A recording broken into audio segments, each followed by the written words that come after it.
Oh, no. There you Hello. go. Now I'm on mute. Hey, here you go. Canadian wine lovers, Carl's Wine Club members. Happy Tuesday. Welcome to a very special show here across the country from the island all the way to the eastern provinces. Here we are live with Mark Simpson, winemaker, owner, maker, vigneron with Siren's Call in British Columbia. Mark, good evening. How are you? Well, it's great to be here. Thanks, Carl, for the warm welcome. And hello to all the wine people out there, wherever you are. Say hi so we know who's there. There you go. I like that countdown here. He's just put me in the mood. It reminds me when I used to play hockey. You know the music that you pump up in the dressing room. Well, that's my Yeah. fun. That's my go-to. I like that little countdown. So I hope you're as thrilled as I am for tonight because I've been looking forward to chat wine with you for a while now. You have loads of knowledge, you have a great experience, you have a great background. So from all of our members, you're welcome to the show, and we're glad to have you. So how's the things going with you at BC Wine Studios lately? Well, we're, in the middle of summer. We got a good fruit set. Now it's getting hot out. The vines are growing. Everything's alive. All the critters are squirming and the varmints are crawling around and things are growing fast. And, it's farming time. It's not winemaking time. It's farming time. So it's keeping us on our toes. And it's the time of year too when we're, bottling. So the creative process of finishing off wines that have been sleeping in barrel and tank is in full swing. So, we did a bottling a little while ago, got another one coming up. And it's like finishing these paintings we've been working on for, sometimes 2 years when something's in a barrel and seeing the personality come to life in a bottle. It's pretty cool. So, and then, the other part is we're going to have some fun. We're going to go fishing, going to ride our bikes. We're just going to chill a little bit before, the next busy phase, of course, which is later in the summer and the beginning of winemaking. So the great cycle of life continues. You can set your watch by different tasks in the vineyard and the winery, and this year is no different. We got summer, we got things growing, we got pruning to do. We're trying to bottle, and we got to humans. We got to have fun, so we're trying to, relax the brain, have a few barbecues now that COVID is maybe loosening its grip on our society. We're gonna have some little barbecues, maybe join hands, hug the people we love, go out, taste wine, share with people slowly, carefully, of course, with a mask on, social distance and all that. But it's kind of the birth of the next year, I guess. Vines are alive. We're alive. We survived COVID. Here we are. I think wow, what a great introduction. I think I should let you do that every week. You're on your own. I'm going back down to the beach at that point. Now, what a great introduction. That's exactly what I'm thinking. So just to put people, our members, our people, right now we are live on all of our channel, Facebook, Carl's Wine Club, the VIP, also stream into our YouTube channel. So just to put people in perspective, Mark and Siren's Call operate out of a BC Wine Studio located in Okanagan Falls, one of the most beautiful sites in the whole valley. But Mark, you source your grapes all the way across the valley, correct? Yeah, well, I'm really lucky because, when I started out winemaking 2010, I decided that the growers were the core, the fruits, the core of great wine. So I set about making some relationships, some of which I still nurture to this day, and, become close friends and confidants with my growers. I go deep with them in helping them understand what I need in the wine, which is, clean, good fruit, and they respect that.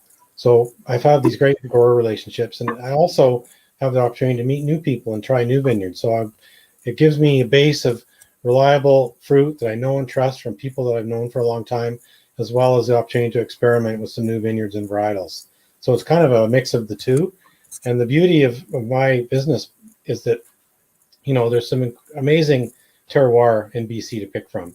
So when you're in a state setting, you're making the wine from what's inside the gate of your estate, which can be wonderful every year.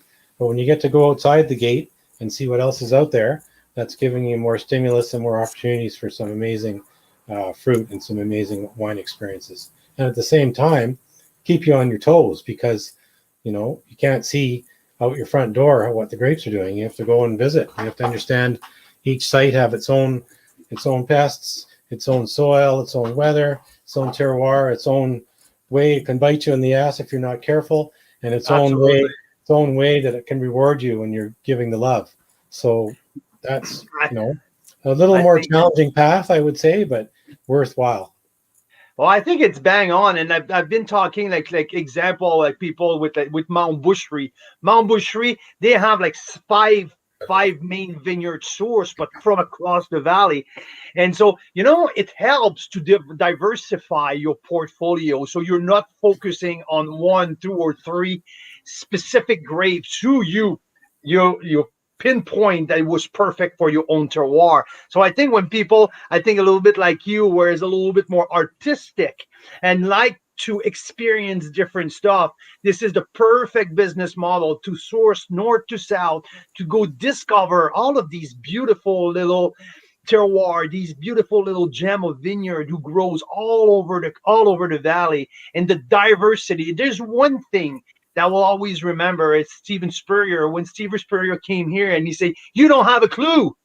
And people were all have been like, "What?" Well, you don't have a clue what you're sitting on, because we have such a diversity. It's not like we're Burgundy where Pinot and Chardonnay or something like that. We can do pretty much everything here. So I think the way you go after your own business, it's exploring from north to south all of these beautiful little gem, and you can work with many different type of grapes. So I like the way you go after. If I have to ask, which kind of grapes that you like the most working with? Oh man, that's a tough one. That's like picking, you know, Your favorite children? Okay, let's put it a different way. Which is the easiest type of grape? The easiest type of grape to work with, who doesn't give you grieves every year. Every time that you work on, you're like, you darn, you're giving me some trouble. well, I'd say the answer to your question is, I'll answer it from a different angle. I would say that um, the grower has a lot to do with it. I mean, when you have skilled growers that can adapt to the variation in climate year to year in a particular site and bring home a good crop, that's going to be a way more comfortable place than a grower that's not quite on the money. They're not doing all the right things in the vineyard, or maybe they cropping too heavy, whatever the reason is. So I'd say it's more about, I like working with certain growers, like for example, Mohan Gill, Border Town, just solid guy. I've been working with him since 2010, helped him start his winery, which now is quite a prominent winery. And every year the fruit's just stellar. Not every batch is perfect. Not every batch of wine I make is perfect either, but year over year, he brings home the goods. And of course, that's the soil and how much sunlight there is in the terroir, but it's also, the focus of the grower. And in terms of variety, I do specialize in Viognier, and I see Teresa likes that too, who's with us tonight. And I love making Viognier, and it's not always the easiest, and it's actually can be tricky because you got to let it hang a little bit. Probably the easiest grape to make would be an early ripening one like Pinot Gris. But then, every year you get something different, because you can have botrytis and bunch rot that more prominently in Pinot Gris than other fruit. So it's really site specific. But if I had to pick a grape on the desert island, I would say Viognier would be my white grape, and probably Syrah. Although I really like Malbec and Pinot Noir and Petit Verdot, but Syrah is the pepper, the spice, the mouthfeel, the color, the intensity that you get. And also Syrah expresses quite differently, especially on the soil. Like Similkameen, you get that sage and gamey kind of note. And Soyuz, sandy soil, you're getting more, classic blackberry, blueberry, dark fruit. It's quite expressive of the soil, Syrah, and I, also expressive of the weather. So that's, I don't know. I love them all, but those are two that I enjoy. That's great. I think I jumped the gun here. I went straight into the wine question. I should have gave us a little bit of time, like to sit down and chat and let's because I'm sure people like who's listening to us right now in all of the channel. I'm sure people would like to know a little bit about your background because you're not someone who grew up making wines. You didn't grow up on a vineyard. It's not something that you picked up at a very early age. The funny thing is, you were in the beer business. Am I correct here, or it was just rumor? No, that's true. And I graduated from UBC with a degree in microbiology, and I was originally going to go into aquaculture, sea farming, and then I went to some sea farms which were way at the end of these inlets. There's no girls, there's no ski hills, there's no beer, there's no social life. So I kind of gravitated away from that, looking to be more having more of a city life. So at 21 years old, I went to work for Molson Breweries right in downtown Kitsilano, and that's dream job, free beer, great spot, great people, and I was mentored by some of the most skilled brewers in the country because the Molson have a network of 10 breweries, and we interacted a lot with all the other breweries. So I learned how to be in a business family, working with other brewers from other cities, all in pursuit of a very consistent, high quality product. And when I was there, I got to work with Kieran and Coors and Moosehead and Lowenbrow, very well-known international brands. I met the people that came from overseas to show us the ropes in terms of making those beers to these standards. And that really opened my eyes to different methods, different cultures of business. How people behave differently in a business setting is really tied into where they're from and how they grew up. So that ignited my passion for, which is very strong today, for the intersection of the culture and the science. So wine and beer are from a place, and that place has a history, and it has its own dirt, its own weather, its own wind, its own pests. It also has its own people, culture, religion, and the winemaking and brewing is really the intersection of those influences. So I've always had a strong cultural kind of appreciation of where, when, and how. And in the brewing, I studied in Belgium, in Germany, in Scotland, and all these great beer making countries. And, I really grew to enjoy these different styles. And so as I moved into winemaking, I went to Italy and France, Australia, tasted wine, visited wineries, had informal visits that turned into pretty intense experiences where I, loved the styles that I tried and the people shared with me, because I went into that process of discovery pretty humble. And that's kind of shaped my life. So switching into winemaking wasn't really that much of an accident, because it was the same mindset of being curious about the intersection of science and culture that's so prominent in winemaking as it is in brewing. And I was lucky enough to get headhunted by a guy named Don Triggs, who some of you may know, one of the fathers of Canadian winemaking. And I worked for Jackson Triggs for a while doing learning winemaking. And, that was really where my passion got ignited. And the other big influence on my life is the outdoors. I'm very keen skier, climber, biker, camping, anything with the outdoors. So I spend as much time as possible outside. So moving into, vineyard life and farming life as part of winemaking really scratched that itch. So I'm lucky enough to spend, almost 200 days a year outdoors, either outdoors in the crush deck, mixing barrels, or visiting vineyards, or just traveling around, seeing people. So the outdoor life that you get in winemaking is something that gets into your skin, and you just can't shake it. And it becomes a way of life, being around farming and farmers who are, some of the most honest and straightforward and wonderful people you'll ever meet in your life. I'm with you. I'm with you. And like the walking, there's something special with walking between rows in the vineyard. I don't know about like it's something, and just like you, that I've never been in the winemaking. I always been in the other side of the business, but every time that I had a chance, either if it's in France, in Italy, or in Napa Valley, Sonoma, walking in the vineyard, it's something almost spiritual. Like there is an aspect to it that you feel connected to the ground, connected to the fruits. It's something fairly unique. And I've been in sports for a very major part of my life, and I connect that when you walk on the field, on the baseball field, or something like that. Walking in the vineyard is kind of that connection to your roots, and I feel you that way. I can connect with what you're saying. Is there is there a spot? Is there a place in the Okanagan? Let's see if all the way from Lake Country down to the Similkameen, is there a specific spot where you say it's something unique to you and you will never leave this space if you have to, like if you have a source, a grape source somewhere, where would it be? Well, I have a real love of the Similkameen. Um, it's just so special there with the mountains and the way the valley's constructed. But there's beautiful spaces everywhere. I mean, Okanagan Falls is really, really amazing spot because you have the confluence of, some big lake systems. You're at the bottom of Skaha Lake. You got Vaso Lake as an influence, and you've got 3 or 4 valleys all intersecting in different ways.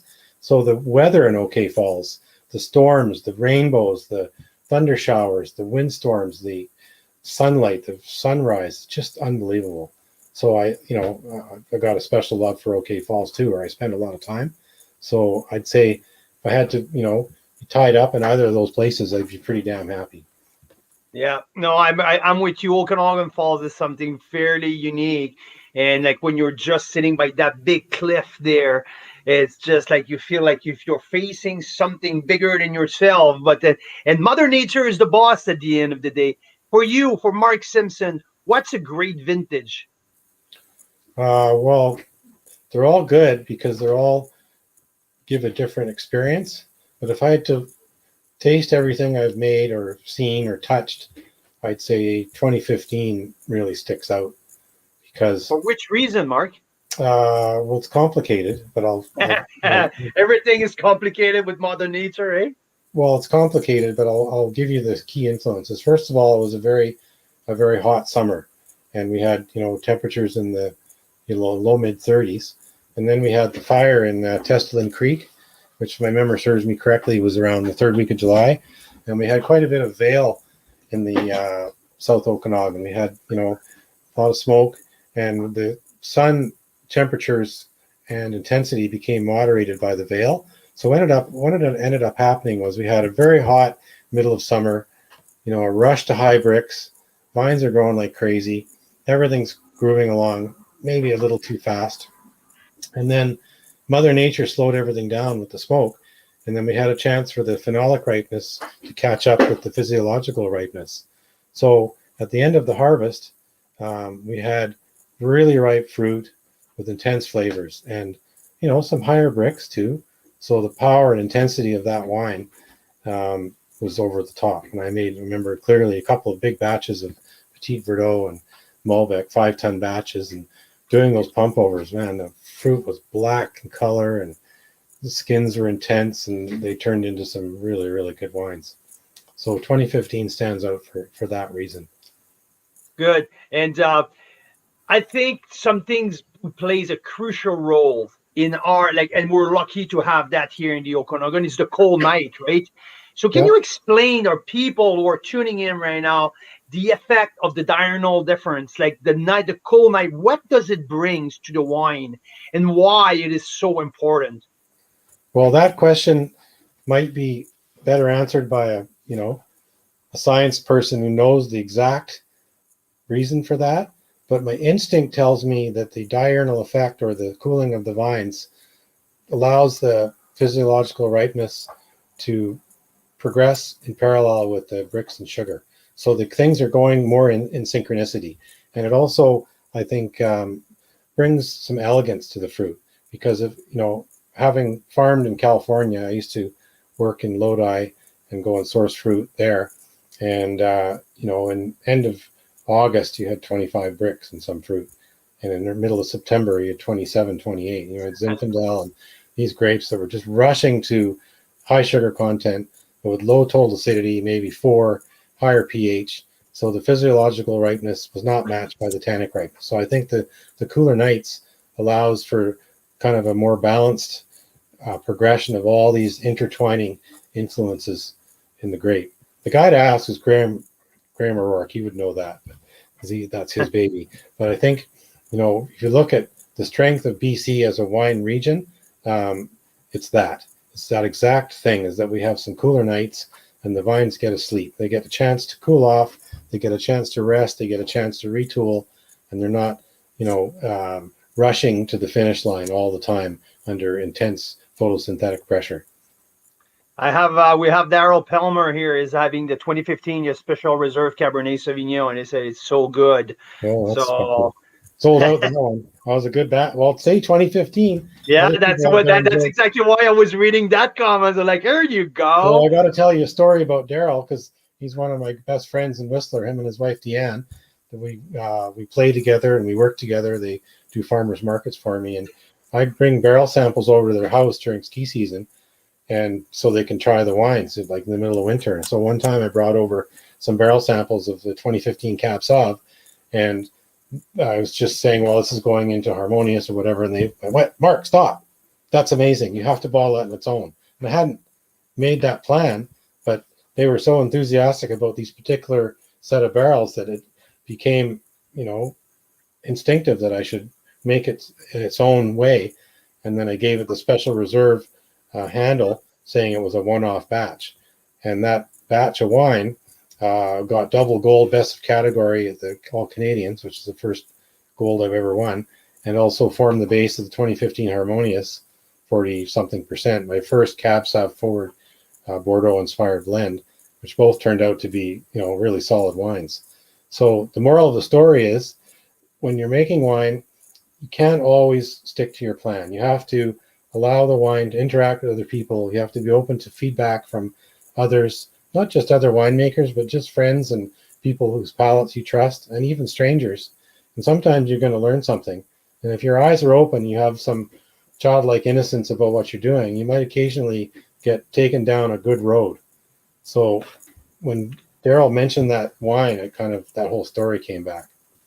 That's cool. That's good. And in my language, it's called humility, right? When you're humble enough to just listen to people and take feedbacks, and like you just mentioned, I think it always teaches you to the right road, because there's nothing wrong listening to other people. And so I had the chance to have some tank sample from you, one so far, and that was the 2020 Semillon Viognier. Semillon Sauvignon Blanc, actually. Yeah. And I shared that with some good friend at Black Market Wine Company one night while our friend Rob Amersley was cooking something pretty good, and that 2020 Sem Sauv Blanc is absolutely fantastic. I have to tell you, the acidity. We can't wait to have that on the pack, who's coming up in a couple of weeks. But if you want to wait me for 1 second, Mark, because I just see my screen just shut down, so I think I need to get the cord to plug that in before we lose everything. I am sorry about that.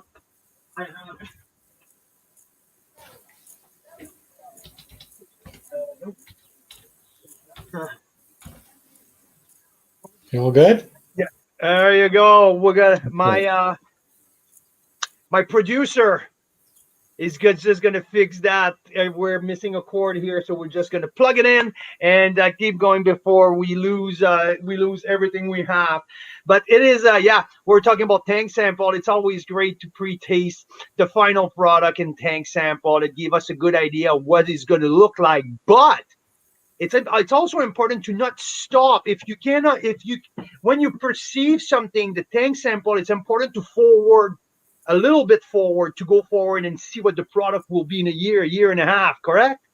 Yes, and there's other takeoffs from that too, because one of the things I really enjoy in winemaking is blending. And I think this is, really the difference between wine growing and winemaking, is that when you have, batches of pure varietal wine in the winery, and you can create something special by blending, that's really, where the winemaker gets to play and do something above and beyond what the grower has given you. So it's like our turn to show some magic. So I've been really enjoying blending and playing with blends, but part of the act of blending is to learn how to make each varietally correct in its own stream. It's like raising a family, and each kid needs it's their own method of raising them. You can't cookie cutter how you parent each batch. You have to give it an approach that's particular to that grape varietal and also that vineyard and that terroir and how it presents when you pick it.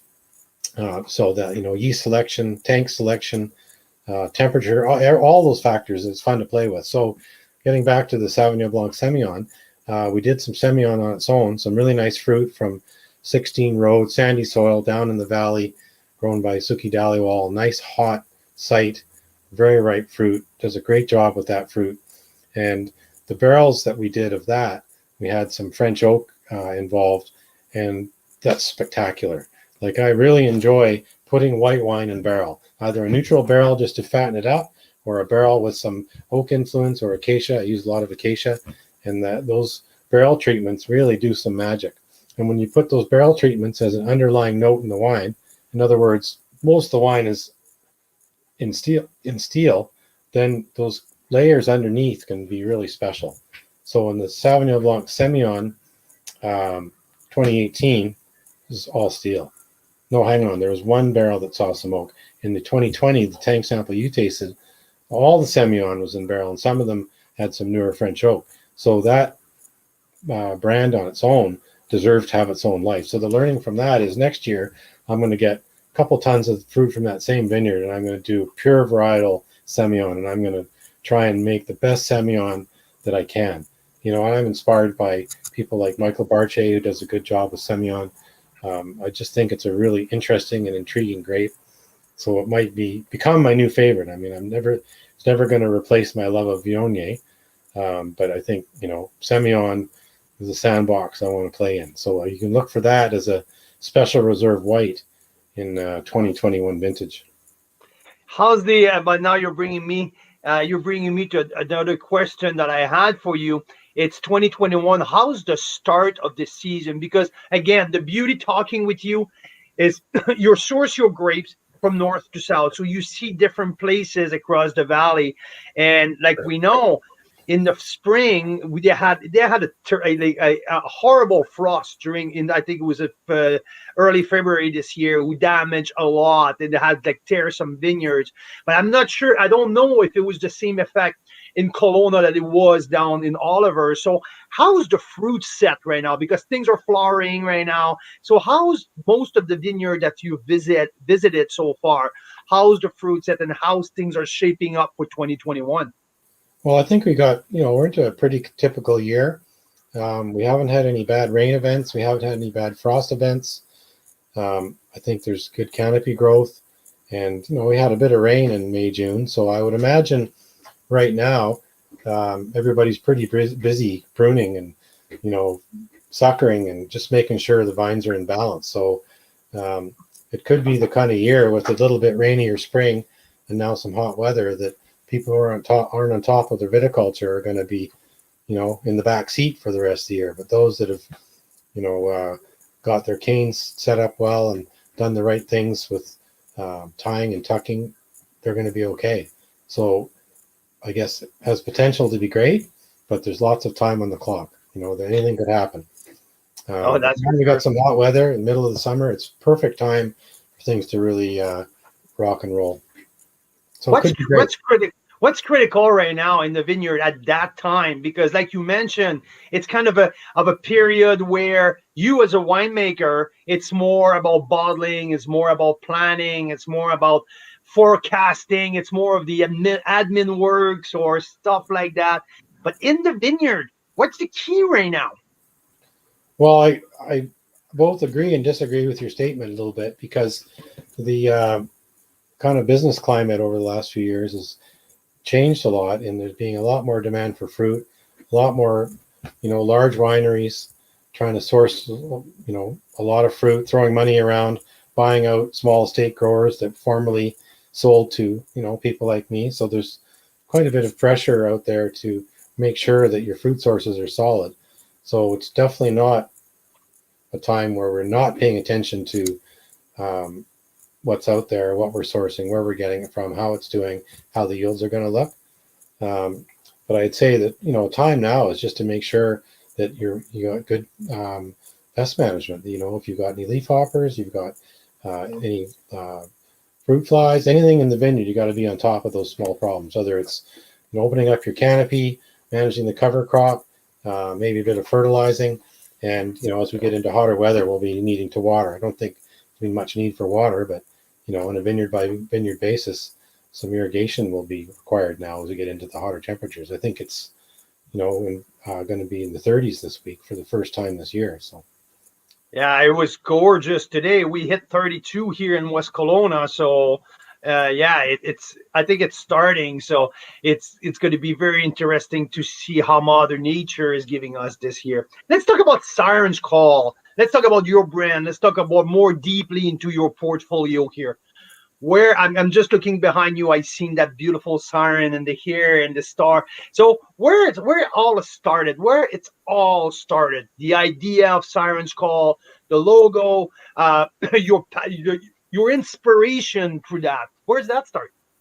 well, that's a good question. I started a consulting company called Artisan Food and Beverage Group, and basically I was going to be working in beer and wine, in a technical sense, like helping people with their programs, and being, more of a beer guy based in Vancouver. When I came to the Okanagan, people go, "Well, you're kind of a beer guy. What do you know about wine and grapes?" I said, "Well, not as much as some other people." And I've been mentored by some fantastic people. I worked with Tom DeBello earlier in my career. Worked with some fantastic winemakers that I look up to and have learned from. And I decided that the way to really have credibility as a consulting winemaker is to put some skin in the game. So I decided to start my own wine brand in 2010, make my own brand. So I had a liquid business card, and in other words, instead of just saying, "Well, here's my website, here's my resume," I can say, "Here, try this, taste this wine." So the first wine I made was Harmonious 2010. And that was a difficult wine because making a complex blended wine is something you just get off the couch and do. You have to really, be ready to do some hard work and attention to detail. So the journey of creating my own wine brand took on a life of its own because A, I found I really enjoyed it. B, became successful. More people wanted to buy the wine, and I shifted more into being a brand owner and a winemaker than just working on the consulting side. So I still work a lot in consulting, but a lot of my work is symbiotic. In other words, we'll bring clients in, we'll do custom crush with them at BC Wine Studio, we'll help them launch their brands. Black Market's a good example. Rob and I made wine together for 4 years, and now he's fully on his own, standing on his own 2 feet as a great winemaker. He started his journey with us. So it's created a really interesting ecosystem where working with the growers, working with the clients, working with my own brand, and working with Steve and Val at the BC Wine Studio has created a kind of a synergy that is pretty rare. And I'd say there's not many businesses like ours that do the things that we do.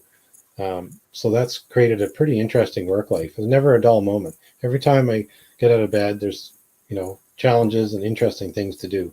There's, never a dull moment in my world. Definitely not. And where's Siren's Call is started, like the idea of the sirens and the idea of is it about the harmony between the blending between the fruits, or what's the whole thing behind the Siren's Call? Well, the root of the siren it really boils down to my love of the ocean. Because I live in Vancouver most of the year, um, I've always done a lot of water sports, kayaking, paddling. I used to race kayaks. I used to adventure race, done a lot of mountain climbing. I'm basically traveling across the landscape on some kind of self-propelled craft, whether it be a paddleboard or a mountain bike or skis. So with my love of the outdoors and my love of the ocean, I decided that I wanted to have a brand that really reflected the West Coast and be different from, let's call it an Okanagan centric, which might be the theme of a desert or the theme of, something like that. I also have a love of mythology, and I studied Latin in junior high school. So I worked with a really good branding agency, and we came up with this idea of the Siren's Call being an intersection of my love of the ocean, some mythology, some beautiful imagery, and something quite unique. Because I wanted a brand identity that could stand out. Like when you look at the mermaid behind me, that looks great, 2 inches high or 20 feet high on the side of a building. It's a brand that has really good longevity and is unique and is really recognizable, and it really reflects my love of the water. So being in Vancouver, I'm at the beach a lot. Mostly I'm paddleboarding now. I've kind of moved away from kayaking because paddleboarding is just so much fun. So it's love of the ocean, and the mythology and the way we can play with the words around that um, lent itself to the term harmonious and melodious, which are my red and white proprietary blend. I think you've got melodious in your glass. That's what So I'm the idea swirling here. of harmonious is that when you're blending, you have like a choir, you have many voices singing together. And when they're singing together in harmony in a unique blend that's seamlessly integrated, then you have harmony. So it becomes a harmonious blend. And in the same way with white wine, when you have all the voices of the white grape singing together, it's a nice melody, therefore a melodious blend. So the wordplay worked well with the idea of the Siren's Call. Now the legend of the sirens is a little bit dark because it comes from the sirens being half women, half bird creatures that would lure the sailors to their death on the rocks by singing to them in the ocean. So that's kind of a bit of a dark side in the myth. So we kind of leave that one behind. But when you look at maritime history, you'll see a lot of boats have a mermaid on the prow on the front. So it's kind of like a sign of good luck. So there's a lot of themes you can pull out of it. So the idea of any great brand is that it speaks to people in different ways, and it has different messages depending on the context and how you tell the story and who you tell the story to.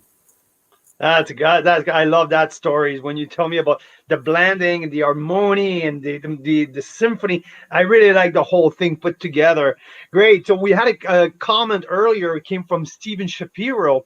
Stephen is one of our like great members since day one, and he was mentioning that you're one of the best rosé producers from Western Canada. He was glad that you were on with us tonight. So Stephen, quite appreciate your rosés. And as like we're gonna feature that rosé in our pack coming up, the 2020, the brand new vintage. I'm keeping the 2018 to do a special presentation for the International Rosé Day, who's coming up on June 25th. So June 25th, I'm going to do the exact same thing that I've done with International Chardonnay Day. I tasted 26 Chardonnays for a 4.5 hour show, and hope you can make it for the 25th. Spend time with us talking about rosés, but we're going to taste the 2018 in that Well, the show. 19. The 19, Yes. yes, you're right. Sorry. Let's see here. Absolutely. Absolutely. Sorry, missed on the vintage here. But in the pack, we're gonna have the brand new 2020, our pack, our feature coming up on June 21st together. That's right. So we are the 2020. So how about we're talk before we talk to about the melodious? Let's talk about rosés for a few seconds. What is your philosophy when it's time for rosé? There's many philosophy out there. I've seen a lot of rosé who are made not by choice but by obligation, because some people messed up a little bit, and they had to bleed some barrels and decided to make it rosés. Some people will have some specific vineyards who are or managed especially to make the rosés. There's the bleeding method, there's the blending method. So what is Mark Simpson's philosophy when it's time for rosés? Because that rosé business has been exploding in the last 5 years. So what's your philosophy, Mark? Well, my philosophy is simple. I like to have some fun and experiment. So every year my rosé is different. It doesn't follow an exact formula. I make the wine depending on where my instincts lead me. And in the past, I've made pure varietal rosés. I've made rosé from Malbec, from Merlot, and they've been beautiful wines. But what I've decided to do for the last 2 or 3 vintages is work with skin contact and work with a little bit of wild ferment, more naturally inclined wines. So what that means is I start with a base of Viognier grapes, and I pick premium Viognier. This is definitely not B grade fruit. It's fruit coming from Naramata, grown by Penelope Roche, is one of the top viticulturists in the valley. And it's the same grape that goes into my single varietal Viognier. But I'm working with skin contact, de-stemming it and giving it 7 days in the skins with the natural yeast from the vineyard, and creating some flavors that honestly are different every year. The texture and complexity of the batch is always different every time you ferment with natural yeast, because the ecology of the vineyard is different every year. You're going to have different skin to juice ratio, and you get magic, and sometimes you get something unexpected. So I started with that, and the other part is because I want to play with giving it a really unique footprint. I take a portion of the batch and I saignée some juice from one of my larger red wine batches. So saignée, the word is French for to bleed. So when you take a red wine batch, let's say you've got 3 or 4 or 5 tons in a big fermenter, and you bleed off some juice, 2 things happen. First of all, the batch that's left behind becomes more concentrated because your ratio of skins to juice goes up. So you have higher intensity in the red wine batch. And also with the skin contact, typically about 24 hours for a saignée, you're getting some really incredible fruit aromas because you've had time on the skins without a lot of maceration. So we haven't started pump overs yet.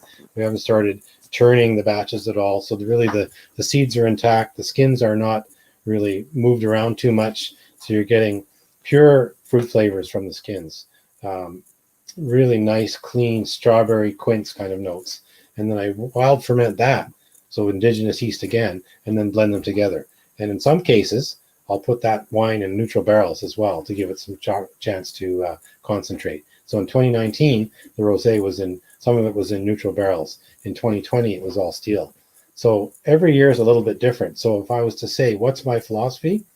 Start with skin contact, because you're getting some of these white skin tannins are quite different from red skin tannins. They give some mouthfeel, some how can I describe, minerality, salinity. There's a textural component which you can't put your finger on. There isn't a word to describe it. It's like the Eskimos have 100 words for snow. There isn't an exact word you get from a skin ferment wild on white skins. It's just a texture piece. It's a mouthfeel. It's a bit of width, and the food pairing on that wine is phenomenal. When that wine's blended together and finished and put in a bottle, it's phenomenal with sausage. It's phenomenal with salmon. It's just a really unique flavor profile. So my philosophy is to make something interesting and make something unique that's pretty true to the fruit without a lot of changes to how the fruit presents, but using skin contact, either shorter version in saignée or longer version with ferment on skins in a bin to pull out these components. So it makes a wine that's complex. Absolutely. Can't wait to try it. I can't wait to experience the 2020, see what our people think about that. So now let's move on to the white a little bit, because I have in my glass here. I don't know if you noticed, but my nose is in there for a while now. I just love the aromas, the aromatic out of there. So 2018, sorry, I just fast forward to from a decade now, but 2018 melodious white. What do I have in my glass right now, Mark? Well, this wine is very interesting because, I started off, as I mentioned, in 2010. My first wine I made was Harmonious, which was, a complex blend. And I started blending with whites, 2 or 3 varietals, Sauvignon Blanc, Semillon. I make a wine called the Neighbor's Blend, which is a blend of 2 or 3 grapes. And I wanted to have a really signature proprietary white blend that I took my best fruit, my best lots, and I made a blend that had a stylistic consistency year over year, but it might present with different fruit depending on what I feel works well together. So in 2018, how this one started was I was at a barbecue and I met Paul, who owns Pentage Winery, and we got chatting and had a couple of beers, and he was telling me about different batches of grapes he has, and he long story short, near the end of the night, after a few beers, he agreed to let me have a little bit of his Roussanne. And I'm always fascinated by the French origin grapes: Roussanne, Marsanne, Viognier, Syrah, Semillon, all the so-called noble grapes that are grown around France that have years and years and years or decades of heritage. I'm fascinated by those varieties and how they combine. So the opportunity to get some of this fruit was like, I couldn't say no to that. So closer to harvest, he called me up and he says, Mark, you know what? I got bad news for you. I said, the fruit's got a little bit of botrytis. I went, really? Awesome. Send it. So And he's probably just scratching his head. What is he talking about, no, right? no, no, no, not at all. It was just, professional courtesy. The fruit wasn't perfect. And, we can sort. We have the ability to sort fruit. And when it came in, we did some sorting, but some of the boturized clusters, botrytis is a kind of a mold or fungus. The boturized clusters, what happens is the mold punches a hole in the skin of the grape and some water escapes. So you have basically a concentration effect, or like comes a raisin would be the most extreme case. So in a botrytis affected fruit, if the amount of botrytis is low enough that it doesn't cause fungal off flavors, but high enough that it concentrates the fruit, you can get some magic flavors. So from that batch of Roussanne, which is 25% of the batch, you get some of these really nice honeysuckle flavors, some honey, just honey itself, really concentrated white fruit. And then the Viognier and Muscat, that are the other part of the blend, all saw time in barrel. So all the wines had a chance to concentrate under the influence of evaporation in a wooden vessel, which is a really important reaction in winemaking. Even if there's no wood going into the wine, whether it be acacia or oak, French oak, American oak, Hungarian oak, the wine in a barrel is different than wine in steel because of the slow ingress of oxygen, microoxidation, you would call it, and some evaporation, and you have a change of chemistry across the wood membrane in the barrel that makes the wine different than wine aged in steel. So all three fractions had time in barrel. The Roussanne had this little touch of botrytis, which gave it a special je ne sais quoi. And when I blended them together, I got a wine that was very dense and had a lot of mouthfeel to it and a long finish and quite a unique flavor. So I've never tasted a wine like it. I know there are people that make Roussanne, Marsanne, Viognier blends. I think Poplar Grove has one, and a few other people do. It's called MRV for short. But I don't think you'll find a wine that tastes quite like this one. So the opportunity to create a really unique flavor profile is very interesting for me. And not necessarily something I can replicate or copy, because I really don't want to. The next year, I didn't make Melodius in 2019. In 2010, I made it this year. And the grapes that found their way in were Bacchus, Viognier, and Muscat. I still have the varietal base of the tropical, notes of the Muscat and Viognier, but the Bacchus lent some really nice herbal notes, almost like an Ehrenfelser. It has its own unique footprint. And I'm lucky enough to be good friends with Rob at Conviction Ridge Vineyard, Black Market Winery, and that's where the Bacchus came from. Yeah, So because there's not a million of people who are using Bacchus, and I tried Rob's Bacchus a couple of weeks ago, and this is absolutely spectacular. When you mentioned about the green, a little bit of herbaceous notes, a little bit also bringing some of the salinity, a little bit saltiness was yeah, fantastic, a beautiful minerality. yes. Yeah, absolutely. So So I can a little bit picture. the whole idea then of both Melodius and Harmonious is to never make the same wine twice. Because what's the point? To copy the flavor profile when the harvest is different, the fruit is different, and even I'm different. I might be, in a different mindset of how to deal with the ferments. I might use different techniques. I might have been influenced by another scenario or winemaker or field of knowledge I've picked up to try something different. So I don't want people to expect uniformity from my wines. I want them to expect a really good journey from, each batch being unique. Of course, there's stylistic similarity because it's the same winemaker made in the same winery with the same people. I work closely with Valerie, who works with me in the winery, and she has an influence on the wines as well. So of course, it's going to have, the children are going to look like the dad and the mom, of course. But I really want to have each year a unique experience in every bottle. And like on my side here, what I get here, you mentioned honey. Yes, the honeysuckle jump, like it's really like to me the base of the nose. Also some tangerine on the palate. I get some Yep. that tangerine, not the peach at all, because there's that fleshiness of that blood orange or tangerine, more of the orange side. Yeah. I get definitely like the honey. I get a little bit of chamomile as well. But what I'm surprised here, it's the beautiful acidity. Yeah. I love that wine, because the wine is dense, the wine is concentrated, but it's not heavy. It's not something that I feel like I get like I feel like something is weighing on my shoulder, on my head.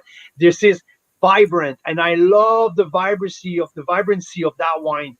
So to me, that's a 91 point.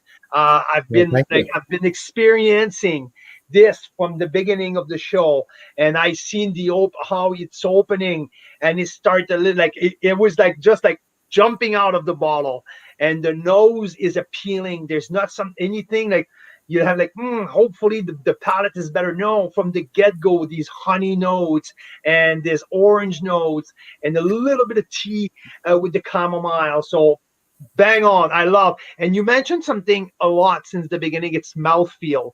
So when I'm looking at Mark Simpson's style so far, it's about a lot about the texture. You love your wine with texture, and this gives me a very good snapshot of what you do. So well done. Thank you. Like it. Appreciate that. Yeah, I really like that. And it's a Well, little yeah. bit. Can I add another note, Carl? I think, one of the reasons I like working with a barrel program in white wines is it changes the trajectory of the wine. So when you make a wine, all steel, the wine has, a good few years and then it might drop off. But a wine that's white wine that's had time in barrel and work on lees, you can, make really interesting wine just with working with lees fractions and batonnage and, resuspension of yeast without even going to wood. The effects of that are really interesting. And I learned that, or was inspired by that, working with Penelope from Roche. They made some wine with us earlier on in their trajectory before they had their own winery. And she was all about the lees, and I listened, and I've tasted lees a lot. Like you collect lees from a batch, and there's different fractions. There's the rough stuff at the bottom, right up to the very creamy light stuff that is on the top of the sediment when you rack off a tank. And each lees fraction has its own something that it gives to the wine. So I've actually done technique where I've taken really creamy white lees and reintroduced it into Viognier and done we'll call it a lees addition, if you like, or a lees enhancement. And Yeah. batonnage that comes out of that kind of a batch where you increase the natural lees content more than what just settles out of the wine itself can create some magic as well. So Yeah, these and are what's the all things that proportion of? I'm sorry about that. Sorry, keep going. go Sorry ahead. about. No, I was just wondering about the Muscat. What's the proportion of Muscat in there? 25%. 25%. Wow. Okay, so because when I break it down in different proportion, I'm like, okay, the Viognier, the Roussanne, and what is the role in your vision here when because you have a clear vision at the beginning what you try to do. What was the role of the Muscat in there? What do you want to bring in your white blend by putting a good, healthy 25% of Muscat? Well, there's a lot of things. I think Muscat has fantastic aromatic and flavor properties. It's got, can have orange peel, can have honey, can have tropical notes like guava and melon. But I think it typically, I find Muscat has viscosity. It's got oiliness, some density, some more. I don't know if it's a terpene. I don't know what the right chemical term is, but there's something that comes out of the skins, particularly orange Muscat, which are typically quite fat. Skins are quite dense. That when you're doing whole cluster press on Muscat and rolling it around in the press, you get some mouthfeel component that just has an extra dimension that you wouldn't find in a grape like, for example, Pinot Gris, which is just pure clean acidity and bright fruit. Now you can get fat mouthfeel off Pinot Gris with skin contact and barrel work and fermenting in eggs and lots of other ways. But Muscat just gives you that. The other thing that's interesting is that the Brix is often lower because we're picking Muscat typically a bit earlier than the other whites. So we're going to get a wine that's 21 Brix, 18 Brix, 19 Brix, somewhere in there, depending on the year. And I'm not a big fan of high alcohol wines. Like if wine is 14, 15% in a red, that's almost too much for me. If the wine's balanced, it can carry the alcohol. So similarly in white wine, I think too high in alcohol can work against the, aesthetic quality of the wine. If it's too hot, it's going to be too spicy. It's going to give you a buzz. You don't want to drink as much. I think a lower alcohol white wine has a little bit more finesse, a little bit more delicacy to it. And with Muscat, you can work with the weight and mouthfeel without it being weight and mouthfeel from alcohol. It's coming from the compounds in the skins. Well done. And before we go, I want to touch base a little bit on red because there's something now, it's becoming a little bit more popular more and more every year. And I think you see me coming here. It's Petit Verdot. Petit Verdot is becoming, and I'm not sure if it's climate change or if it's planting the right grape at the right place here in the valleys. That's me understanding your terroir a little bit more. But we see more and more Petit Verdot, 100% varietal Petit Verdot. Not only that 2 to 4, 5, 6% in a blend or blended with cab, like they do a lot in Napa Valley, but more varietal wine with Petit Verdot. So where do you source your Petit Verdot, and where do you find what's so complex about Petit Verdot? Well, I've been working with the same vineyard in the East Bench, Mohan Gill's vineyard, with Petit Verdot since 2010. I've been making it every year, and I have it as a pure varietal as well as a component in my Harmonious blend. And when I made my first, just have to back up a minute here, when I made my first batch of Harmonious, I had, I think, 15 or 17 barrels. And 3 of the barrels, when I tasted them on their own, trying to construct the blend, were just so good, they had to go on their own. So rather than me saying, okay, well, the downside is I'm going to have 75 cases less Harmonious if I take these 3 barrels out. But the upside is I'm going to have 3 really, really amazing batches of wine. And the barrels just spoke to me. They just were so good. And the one barrel was a Petit Verdot. Another barrel was Merlot from Anarchist Mountain Vineyard, farmed by Terry Meyer and Andrew Stone, one of the most phenomenal vineyards in the Okanagan. And the third barrel was Malbec. And the Malbec and Petit Verdot are both from the same vineyard. And what's unique about that vineyard is it has a really good topography, which is a fancy word for the shape of the dirt. And it's very well air drained, and the slope on the vineyard is quite steep. So even in later year, cold air drains away. So you can hang that fruit until sometimes I've picked as late as, I have to go back on my records, I think November the 2nd or 3rd, I've picked from that vineyard. So we're getting, 26, 27 Brix, super ripe, dark brown seeds, nutty, full phenolic ripeness. And also the way the vineyard is structured, there's narrower vine rows, and the density of the vineyard gives a good balance to the fruit. So some people might say, well, there's too much crop coming out of there. But the tons per acre doesn't tell the story in that vineyard because the vines are in balance because of the way they're planted, the way they're farmed, the soil type, and the shape of the vineyard just gives a phenomenal result every year. So I I've gone want in there and to, tasted the fruit. yeah. I just And the want one varietal thing is typicity in the grapes is intense, even in the vineyard. You go in there, taste the Malbec, you get pencil lead and graphite right out of the grapes without even making the wine. Petit Verdot, you get black currant, cassis notes right out of the vineyard without making the wine. That's rare. That's crazy. That's crazy. Just get back about the crop, about people will say, oh, below to a 2.5. ton an acre. It's too much. It's bullshit. You manage. Yeah, you have a lack of richness. It's bullshit to me because it's all about what the vineyard can gives you. And you just mentioned the harmony between the soil, the density, like how close you roll. It's about what the vineyard can gives you. And I'm not a believer of you have a number of like for everything. I don't produce any wine under 2.5 ton an acre. To me, it's just bullshit across the board.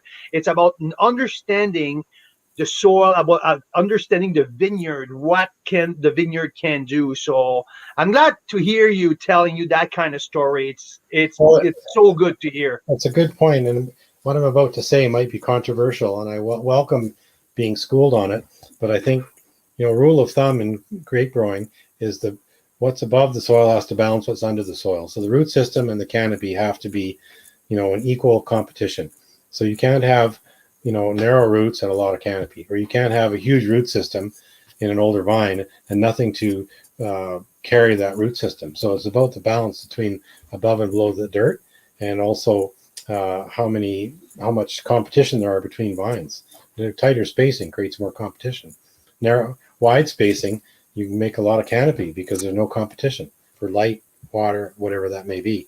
So I think every site you have to find the sweet spot of what the site will give you, and that could be you could have grapes at 4 tons per acre that's better than grapes at 2 tons per acre because of the site, because of the root structure, because of the vine positioning, how they're pruned, how they're nutrified, and when they're picked. Now, there's going to be all kinds of winemakers out there. They're going to, rip me to pieces for saying that, but that's cool. I think it's good dialogue. Yes, it is. Hey, now I'm already past my time, but I don't care. I just want to talk like briefly about the harmonious, because this is your flagship. It's your signature. That's your baby. That's what it's your business card. So please, I want to hear. Are you doing the five Bordeaux varietal on a yearly basis? What's your philosophy when you go into building your harmonious on a yearly basis? Well, it's actually 6 because I put Syrah in there as well.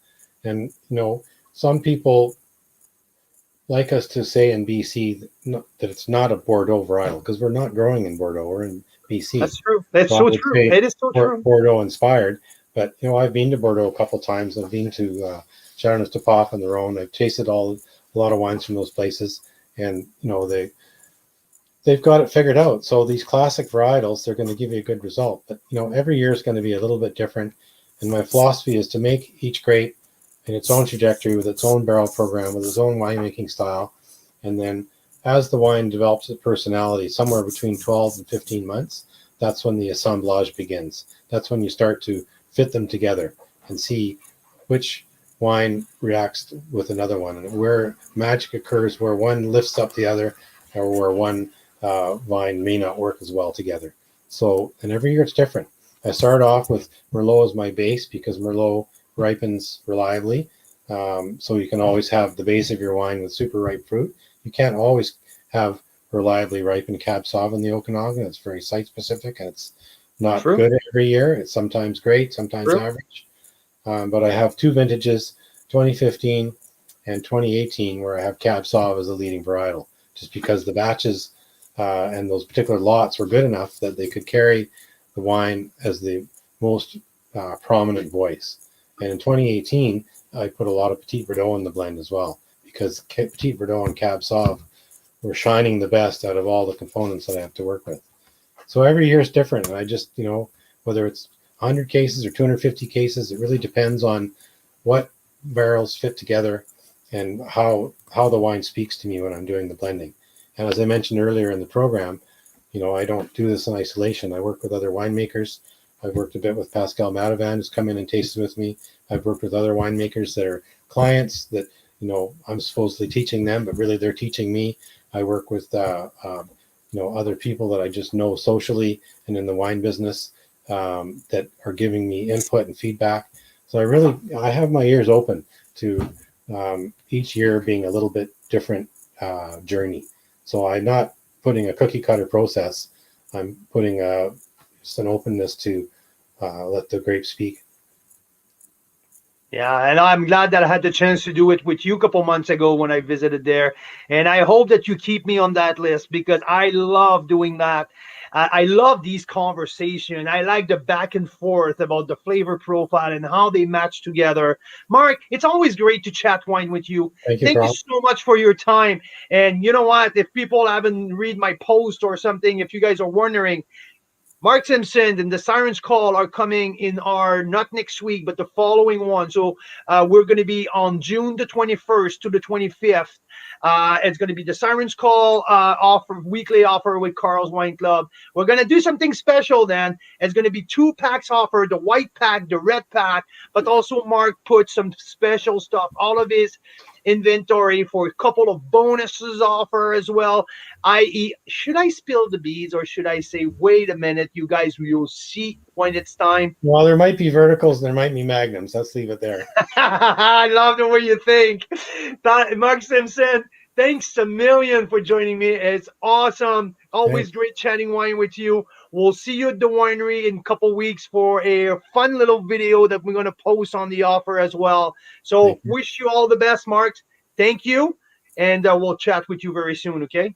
Thank you, Carl, for your passion, enthusiasm, and speaking on behalf of all of us in the industry. You're really shining as someone who's flying the flag for Canadian wine, and that's what you're doing for your job, but it's also doing as your cause, and I think that's fantastic. So thank you from all of us. Thank you very much, Mark. You enjoy the rest of your night. It's 32 degrees out there. I'm going back at the pool cooking fish. I got a big piece of halibut I'm going to put on the grill with my Melodious White 2018. Thank you, all Carl's Wine Club members, Canadian wine lovers. Enjoy the rest of your evening. We'll see you tomorrow for a happy hour wine Wednesday. Thank you, guys. Oh, Thanks, just want to everybody. announce tomorrow I'm going to do a little bit of a side by side. What is a Pinot Blanc side by side with the white Pinot Noir? We're going to have Black Market Wine Company Pinot Blanc side by side with Spearhead White Pinot Noir. It should be something pretty cool. So, guys, tune in tomorrow. Enjoy the rest of your evening. Thank you all. Bye, everybody.